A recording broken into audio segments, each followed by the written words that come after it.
Well, here's something fun and Halloweeny. It was extremely important that I sprinkle in themes from other Undertale songs, so I did. Hi. Question. What if that one incredibly popular guitar-heavy jam from Undertale had all of its guitars tuned down an octave like, well, do I even have to say it?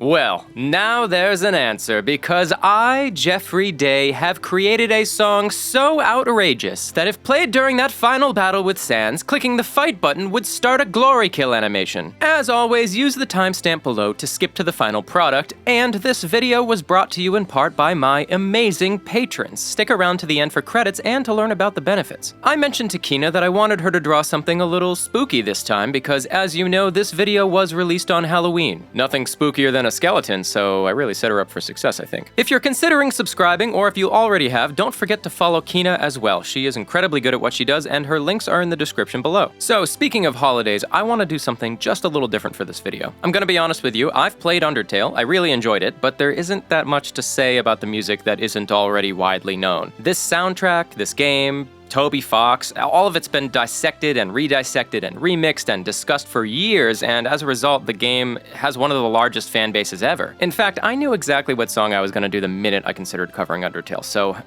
what are we gonna talk about instead? I want to talk about Argent Metal. You see, it's been about 8 months since my first serious video on the topic, and almost a year since my first Doom Eternal style metal cover ever. It's safe to say we've all learned a lot since then. So I guess I can't really call this next section research time, so let's go with...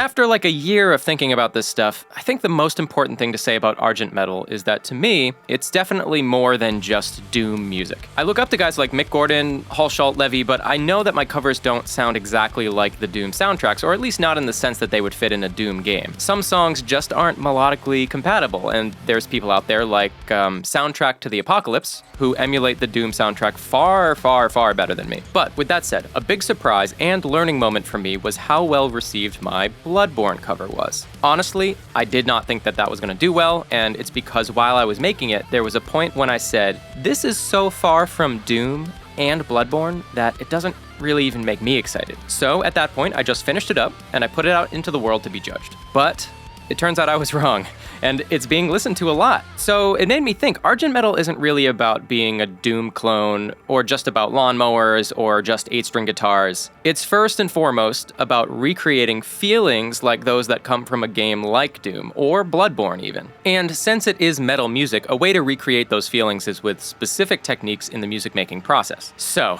after doing more than 15 covers, 2 originals, and a handful of half-baked demos, here's what I think those techniques are. First, the drums need to walk the line between metal and electronic. In my covers, I've settled on an acoustic drum kit, but with processing that's very extreme for metal standards. The kind of kick drum, snare drum processing you'd hear in EDM.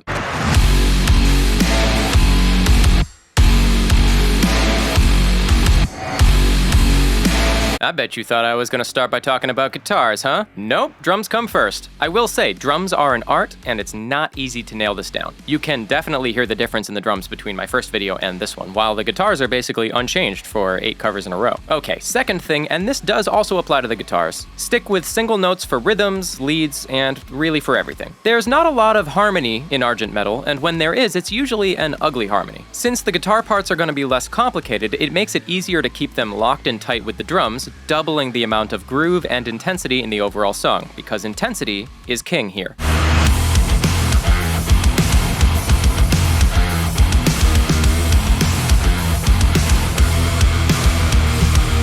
Oh, and speaking of ugly harmonies, a massive part of Argent Metal is the sound design stuff that you can't play live.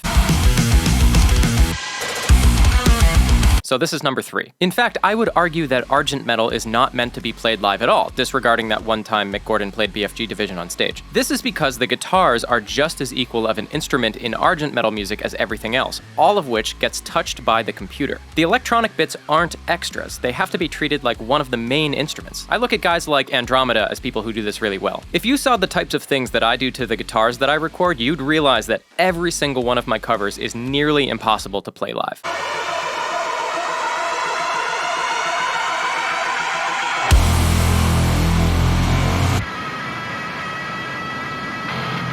So yeah, everything is fair game for sound design. So there you have it. Argent Metal is about tight rhythms, simple melodies, and taking an electronic music approach to production in order to push metal music to its absolute limit without sounding too much like either genre. You know, there's a reason Mick Gordon made a dubstep sample pack back in 2013. Okay, clearly I can talk the talk, and I said I would cover Megalovania, so let's see if I can walk the walk. Come on and watch me struggle to follow my own directions.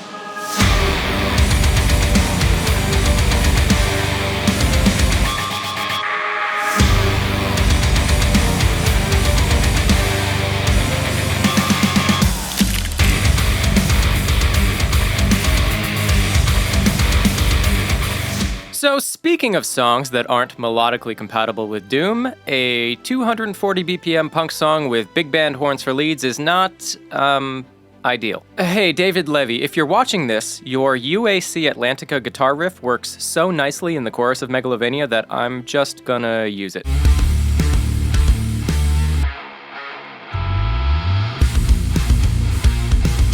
Plagiarism. I do it for you. Well, here's something fun and Halloweeny. Sans is a bony boy. What if we used some bone click-clacking sounds as textures and whipping transitions? Cool, so I grabbed a couple of layers in order to spread them out in the left and right speaker. I reversed half of them, and then I changed the volume over time, and added a little distortion too. It sounds something like this. Spooky! That took me like 10 minutes to make. You should definitely try it. And any textural sound will work for this, just assuming it's long enough. I showed an early version to my friend and she told me that it was extremely important that I sprinkle in themes from other Undertale songs, so I did. I'll play them all out of context, so it's a surprise later.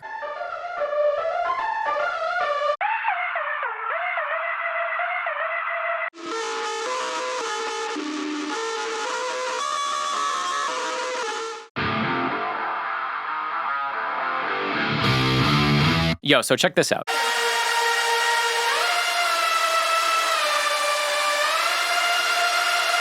Did you know that there's 1 synth, 4 chainsaws, and 2 weed whackers that make up this lead? I bet you didn't. Yeah, I recorded those in my dad's backyard. It's good to keep testing this stuff while I build out the contact instrument. Okay, so I went to master this track, and the first thing I noticed was that my kick drums were way too quiet once everything got squished. So I guess I'll just turn them up. There's no shame in doing that if it doesn't sound bad.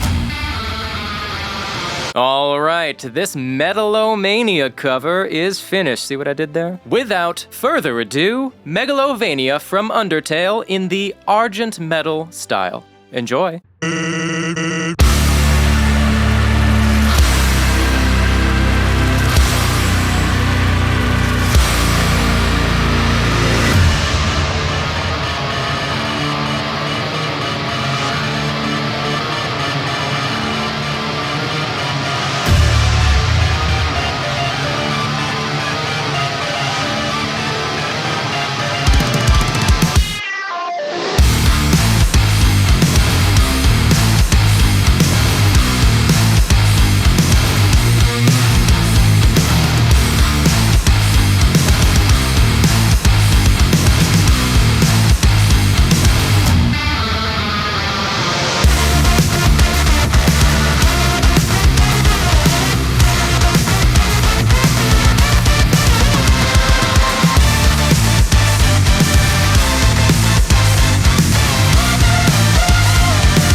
So would you play another genocide run and make yourself sad again just to throw this on in the background? Let me know in the comments below. If you want to support my work and these videos, as well as get access to deep dive, stems, live streams, get your music in my videos, or get access to that super secret Doom Music Maker Discord, please consider becoming a patron. All the folks on screen are already enjoying the benefits, and to all of my patrons, thank you so much. The support is so important to me, and it means a lot. You can get this song on Bandcamp for free, or any price you think is best, and also you can listen on streaming platforms by checking out the links in the pinned comment below. There will be a whole handful of new covers coming soon, but until then, I've been Geoffrey Day. You've been the most intensely determined, and I hope you're back again for the next video. See ya!